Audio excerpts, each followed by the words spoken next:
แมวเหมียวหนุ่มหล่อดำขาวแพนด้าเทาขาวใหญ่ตอนนี้ออกมาอยู่ข้างนอกกับแพนด้าหนวดแล้วอยู่ในนั้นไม่ได้กวนกันมากเพราะว่า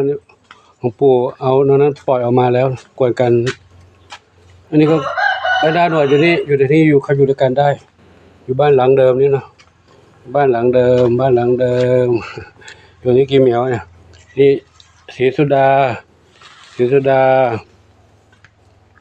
แม่สีทองแม่จามจุลีแล้วก็บุญส่งอยู่ด้วยกันตรงนี้เนาะอยู่ตรงนี้6 เหมียว7 เหมียวสิเนาะ7 เหมียว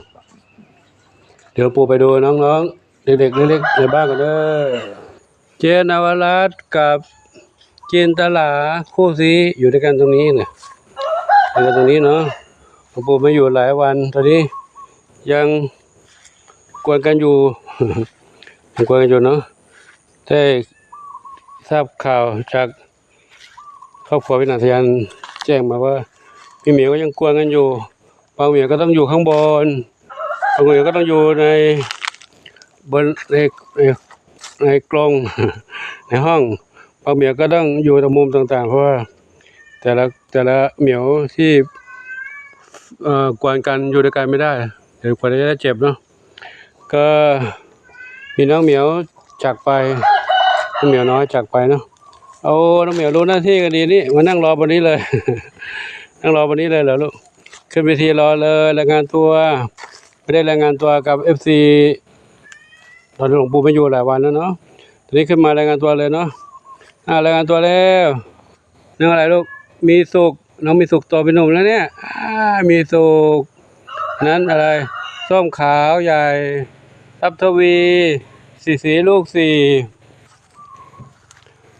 ใครอีกอันนี้ท้องอ่อนน้องอะไรลูกน้องหลงไปแล้วน้องอะไรนั่นลืมชื่อไปแล้ว ดวงฤดีคู่กับใครเนี่ยดำเล็กหางกวักกินข้าวกันแล้วเนาะกินข้าวกันแล้วก็เลยมีถาดตรงนี้1 ถาดให้เขากินไม่หมดอันนี้น้องสีแว่นดำนี้น้อง1 เดียวโอ้1 เดียวนอนท่าสบายเลยเนาะ1 เดียวนอนท่าสบายเลย กับร่างกายข้างล่างใครอยู่ข้างล่างมาแล้วนี่เดี๋ยวดูดิ ทำหมันไม่ทานนี่ท้องก่อนหรือเปล่าไม่ท้องเนาะ1 เดียวท้อง1 อนงใครท้องอ่อนขึ้นบนเวทีป่ะขึ้นบนเวทีอยู่ข้างล่างมองไม่เห็นเนี่ยขึ้นเวทีแล้วโอ้พอขึ้นเวทีขึ้นมากันเลยเวทีเล็กไปลูกเวทีเล็กไปแล้วเนาะพวกเราโตกันเร็วนี่แหละโตกันเร็วนี่ขนาดปล่อยออกมาไม่หมดนะถ้าออกมาหมดนี่ต้องต่อเวทีอีก3 เวทีนั่นแหละเนาะ ต้องขยายเวทีอีก3 เวทีเลยตอนนี้น้องเล็กที่มาใหม่ป่วยอยู่นะป่วยที่มาใหม่ลูกของแม่ดำหนวดแม่ดำหนวดป่วยอยู่กับน้องอะไรดำแว่นก็มดลูกอักเสบเจ็บท้องอยู่นะแล้วน้องลูกของแม่ดำหนวดจากไปแล้ว1ก็ไม่ทราบว่าเขาเป็นโรคอะไรมาก่อนหรือไม่นะมาอยู่กับหลวงปู่ก็ไม่ทราบว่าเป็นโรคอะไรมาหรือเปล่าแต่ตอนที่ไปทำวัคซีนก็ไม่พบว่าเป็นอะไรนะทำวัคซีนไปแล้วแต่ปรากฏว่ามาอยู่ไม่นานก็ต้องจากไปกับน้องๆมานั่งรอบนเวทีกันแล้วยังไม่ครบปะเนี่ยยังไม่ครบก็เดี๋ยววันที่5เนาะที่5นี่ไปทำหมันโดนไปทำหมัน2 เหมียวก่อนเพราะว่างบมีเท่านั้นงบทำหมันมีเท่านั้นเนาะทำหมัน2 เหมียวก่อนคือน้องไปไหนล่ะน้อง1 อนงกับน้อง1อยู่นี่1 อนงกับน้องอะไร3 สีนวลแม่3 สีนวล2 เหมียวเนาะทำหมันก่อนถ้าทำแล้วก็จะปล่อยออกมาถ้าอยู่ในนั้นนานๆเขาน่าจะอึดอัดน่าจะอึดอัดนะไม่อะไรไม่ได้ออกกำลังกายก็ทำให้เจ็บป่วยได้นะเหมือนกับน้องเหมียวที่เด็กๆที่มานั้นเอาไปจำกัดพื้นที่ไว้ทั้งที่เขาอยู่กับป่ากับ อ่าธรรมชาตินะเขาอยู่รอดปลอดภัยมาได้เพราะเราไม่อยู่กันในพื้นที่จำกัดเลยเขาเลยเศร้าซึมไปก็ตอนนี้ก็จากไปแล้วหนึ่งเขาก็ขอนำภาพบรรยากาศให้กับทุกท่านได้รับชมกันใครอยู่บนนี้ใครอยู่บนนี้ นี่ก็โยมมาอยู่ข้างล่างไม่ได้เจอเจ๊นวราชควรก็เหมียวเขาก็อย่างเงี้ยเนาะกัดกันกวนกันจนต้องออกไปอยู่ข้างนอก7เหมียวกันเนาะอยู่บ้านข้างนอกนี่หลวงปู่ก็เข้าใจแล้วเข้าใจถึงเรารักเขาเป็นห่วงเขาแต่เราไปบังคับเขาให้อยู่รวมกันในสถานที่ที่เขาไม่ชอบก็ทำให้เขาเป็นอะไรเป็นทุกข์ทำให้เขาไม่สบายใจเขาก็งุนงิดกลัวคนนั้นกลัวระแวงหวาดระแวงไม่มีความสุขนะเขาก็เลยเป็นทุกข์ไม่มีความสุขก็ตอนนี้ก็จะให้เขาอยู่แบบอิสระถ้าเขาสู้กับการตรงนี้ก็ให้เขาอยู่แยกกันไปอีกที่หนึ่งจะไม่ต้องให้บังคับให้เขาอยู่รวมกันแล้วเพราะเดี๋ยวหลวงปู่เข้าใจว่าถ้าปล่อยออกมาอีกทั้งแม่เทาขาวเทาแม่อะไรดำสนิทแล้วก็น้องดำหนวดแล้วก็น้องอะไรจำชื่อมันก็ได้ละ3สีนวลแล้วก็น้องปุยฝ้ายแล้วก็น้องบุญสมไม่ใช่บุญสมปล่อยแล้วบุญชัยแล้วก็น้องน้ำเพชรถ้าปล่อยออกมาเนี่ยคิดว่าเขาคงจะต้องกัดกันแน่นอนนะทีนี้ก็เราจะมีความคิดว่าต้องแบ่งเขตตรงนี้แล้วต้องเอาอะไรมากั้นแบ่งเขตไว้ว่าใครอยู่กลุ่มไหนได้ก็จะให้กั้นตรงนี้กั้นจากทางนู้นนะจากต้นไม้ทางนู้นจากโรงครัวโรงอาหารทางนู้นนะให้มาทางนี้เพื่อเขาจะได้อยู่คนละโซนถึงอยู่ในรั้วเดียวกันรั้วใหญ่เดียวกันแต่ว่าภายในนี้แบ่งครึ่งอีกครึ่งนึงเพื่อจะได้ไม่มากวนกันเนาะก็จะจากการจากทางนู้นมาทางนู้นมาทางนี้เพื่อให้เขาได้ออกมาวิ่งเล่นกับธรรมชาติเนี่ยจะได้ไม่ต้องไปกวนกันนะถ้าจะแบ่งในแนวนี้ไปทางนี้ก็ไม่ได้เพราะว่าทางนี้ไม่มีอาคาร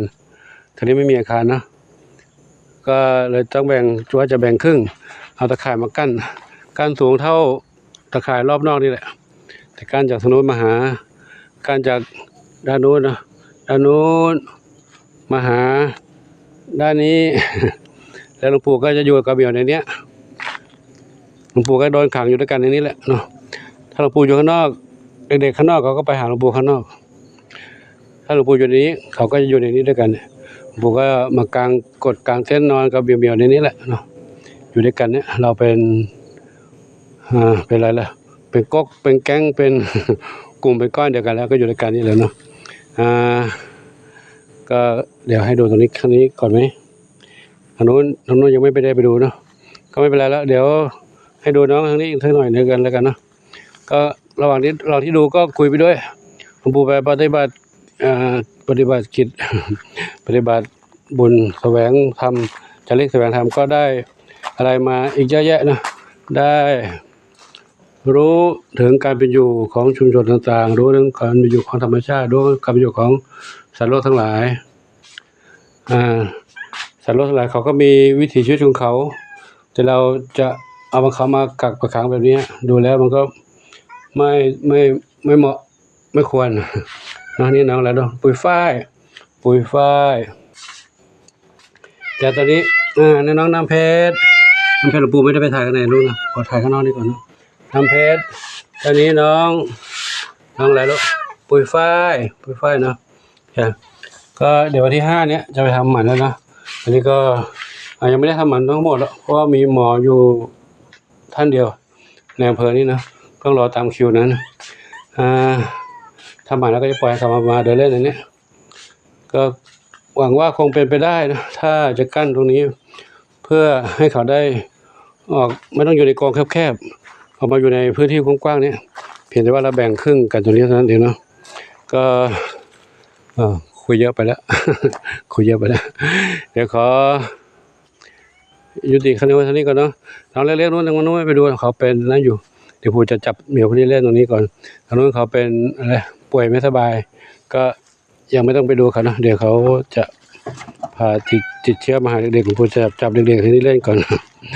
เดี๋ยวหลังจากยังไม่ได้สัมผัสกันเลยเนาะตั้งแต่กลับมาก็จะสัมผัสตัวนี้เด็กๆคนนี้เล่นกันแต่ระหว่างสัมผัสครูไม่ได้เล่นกล้องนะเดี๋ยวก็จะขอยุติคลิปนี้ไว้เท่านี้ก่อนเนาะเดี๋ยวค่อยชมในคลิปต่อไปขอความสุขจะมีแด่ทุกคนทุกท่านขออวยพรให้ทุกท่านที่ได้รับชมรับทราบเรื่องราวต่างๆของน้องเหมียวของหลวงปู่จะมีความสุขมีความเจริญมีความสุขกายสุขใจสมปรารถนาทั่วกันทุกคนทุกท่านเถิดน้องเหมียวนั่งรอหลวงปู่อย่าให้หลวงปู่อุ้มอย่าให้หลวงปู่จับเนาะหลวงปู่อุ้มหลวงปู่จับหลวงปู่จะต้องวางกล้องก่อนนะเด้อก็ขอยุติคลิปนี้ไว้เท่านี้ก่อนเนาะขออนุโมทนาสาธุมาไหนใครจะให้หลวงปู่อุ้มใครจะให้หลวงปู่อุ้มเลยทับทวีก่อนทับทวีก่อนอุ้ยนี่อันนี้ใครนี่ส้มขาวใหญ่อย่างนี้ดีกว่านะอย่างนี้ก็ส้มขาวใหญ่อุ้ยที่ใครที่ใครบุญสมนี่ใครนี่น้องมีสุขโอ้มีสุขโตแล้วนี่ใครส้มขาวส้มอ่อนส้มอ่อนอันนี้มาหนึ่งเดียวปะอุ้มหน่อยหนาวเอ้ยหนึ่งเดียวนี่แมงงอนเหรองอน งอนใครงอนบ้างใครให้หลวงปู่อุ้มใครงอนบ้างสีลูกสีนี่จินตลาเห็นไหมครับก็ขอจุดดีเท่านี้ก่อนนะเล่นกับเด็กๆก็มีความสุขดีเด็กๆเขาอยู่กับเรานะเขาก็รักเรานั่นแหละเนาะรักเราทีนี้ถ้าเราไปจำกัดพื้นที่เขาเนี่ยเขาก็น้อยใจบางทีเขาคือความกดดันตัวเองว่าฉันทำผิดอะไรหนูทำผิดอะไรทำไมต้องมาขังหนูทำไมอย่างนี้เนาะกดน้องทำไมลูกน้องทำไมโดยธรรมชาติแล้วเมียก็อยู่ด้วยกันกับธรรมชาติมีความสุขดีนะนี่ใครนี่สีลูกสีแม่สีลูกสีแข็งแรงอยู่แล้วเนาะนี่คิดว่าจะไม่รอดแล้วตอนนั้นป่วยนี่ดีขึ้นมาแล้วนะก็ขอยุติวันนี้ก่อนนะนี่ละครับก็ขออนุโมทนาสาธุกับทุกท่านนะขอยุติวันนี้ก่อนนะพบกันใหม่คลิปต่อไปโชคดีมีสุขสาธุ